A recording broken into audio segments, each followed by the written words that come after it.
Assalamualaikum warahmatullahi wabarakatuh. Perkenalkan, nama saya Alsatiro Gina Gunawan, mahasiswa STMIK Amik Bandung, angkatan 2020, jurusan Sistem Informasi kelas SIA. Kali ini saya akan berbagi video saya untuk UTS Introduction to Business and Service Management tentang apa itu sistem informasi bisnis. Sistem informasi bisnis. Sistem informasi bisnis merupakan gabungan definisi dari sistem informasi dan juga bisnis. Lalu, apa itu sistem informasi? Sistem informasi adalah suatu kombinasi dari teknologi informasi dan aktivitas orang yang menggunakannya untuk mendukung operasi serta manajemen. Lalu kemudian bisnis. Bisnis adalah usaha yang dilakukan untuk menjual barang ataupun jasa oleh seseorang, perseorangan, ataupun organisasi kepada konsumen dengan tujuan meraup keuntungan. Dari dua definisi tersebut, dapat disimpulkan bahwa sistem informasi bisnis merupakan kumpulan teknologi informasi yang memiliki kesatuan antara satu dengan yang lainnya, dengan tujuan untuk bisnis atau kepentingan menjual barang ataupun jasa. Keberadaan sistem informasi bisnis sangatlah vital dan tidak terlepaskan dari aktivitas para pembisnis. Seiring dengan berjalannya waktu dan semakin bertambah modernnya teknologi yang ada di dunia. Lalu terdapat 3 aturan dasar dalam sistem informasi bisnis yang tentunya harus dipatuhi para pelaku bisnis untuk mendukung keberhasilan. 3 aturan tersebut yang diantaranya ada dukungan terhadap proses dan operasi bisnis. Dukungan terhadap proses dan operasi bisnis merupakan suatu aturan yang harus diterapkan pada jalannya suatu bisnis, karena akan sangat mempengaruhi kinerja serta baik dan buruknya perusahaan tersebut. Lalu, ada dukungan terhadap pengambilan keputusan oleh pegawai dan manajer. Dukungan pengambilan keputusan oleh pegawai maupun manajer dari dua aspek tersebut sangatlah mempengaruhi kualitas perusahaan meskipun menjabat sebagai pegawai sekalipun. Lalu kemudian ada dukungan strategi untuk keunggulan bersaing. Dukungan strategi untuk keunggulan bersaing yang merupakan salah satu hal vital karena sangat mempengaruhi jalannya suatu bisnis perusahaan.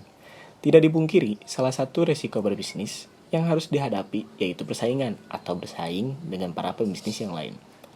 Oleh karena itu, sangat diperlukannya 3 aturan dasar tersebut. Lalu kemudian, ada komponen sistem informasi bisnis. Ada 4 komponen utama yang dibutuhkan dalam menjalankan sistem informasi bisnis, yakni meliputi teknologi, aplikasi, pengembangan, dan manajemen. Contoh peranan teknologi dalam sistem informasi bisnis adalah dalam penggunaan jaringan komputer untuk mendukung pemrosesan informasi baik secara hardware maupun software. Dalam bentuk aplikasi, ialah seperti yang sering kita lihat sehari-hari dalam bentuk e-commerce.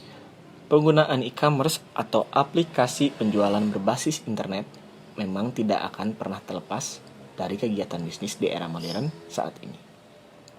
Selain itu, ada juga salah satu komponen penting sistem informasi bisnis, yakni pengembangan. Maksudnya di sini adalah mengembangkan penggunaan teknologi informasi dalam bisnis untuk menunjang kemajuan perusahaan. Dan komponen yang terakhir adalah manajemen. Penerapannya meliputi pengelolaan teknologi untuk menunjang penekanan pada kualitas nilai bisnis yang strategis serta dalam hal keamanan sistem yang digunakan. Lalu, ada sumber daya sistem informasi bisnis. Sumber daya pendukung dalam sistem informasi bisnis, namun secara garis besar ada 5, yakni meliputi sumber daya manusia, hardware, software, data, dan jaringan. Untuk ulasan masing-masing secara lengkap dapat disimak sebagai berikut. Yang pertama, ada sumber daya manusia.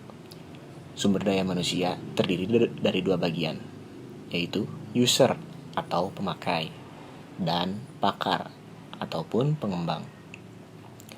User adalah sumber daya manusia yang berada di posisi sebagai pemakai dari sistem informasi. Contohnya, seperti pelanggan, manajer, operator, akuntan, dan juga yang lainnya.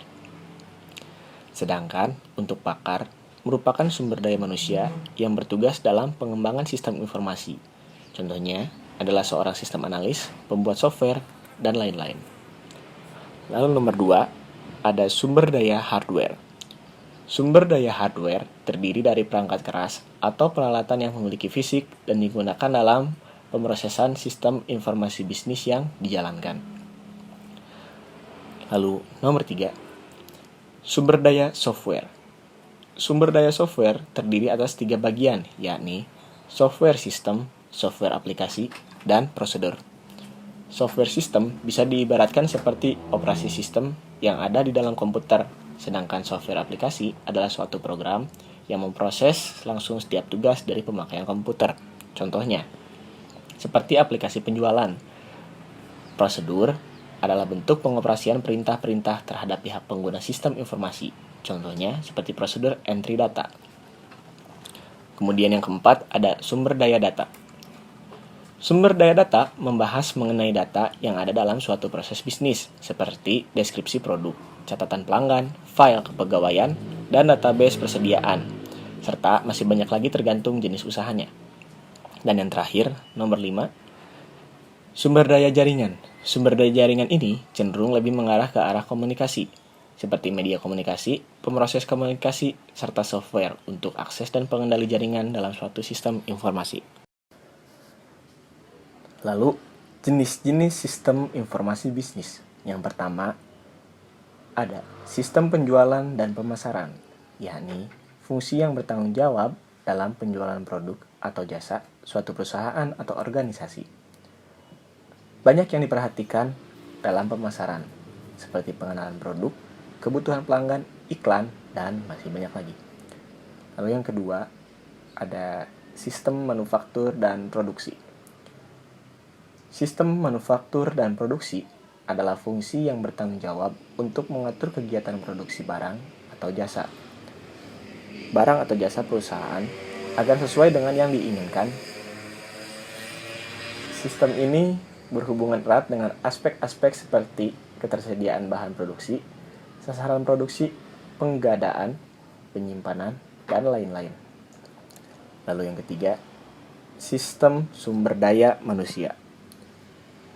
Sistem sumber daya manusia bisa juga disebut Human Resource Information System. Bertanggung jawab untuk membangun, mengembangkan, serta mempertahankan tenaga kerja perusahaan. Sistem ini mendukung aktivitas seperti mengenali karyawan, potensial, pencatatan data lengkap karyawan, dan yang lain-lain. Lalu kemudian, yang keempat, sistem keuangan dan akuntansi. Bertanggung jawab dalam pengelolaan keuangan perusahaan, seperti uang tunai, obligasi, saham, dan bentuk-bentuk investasi lainnya.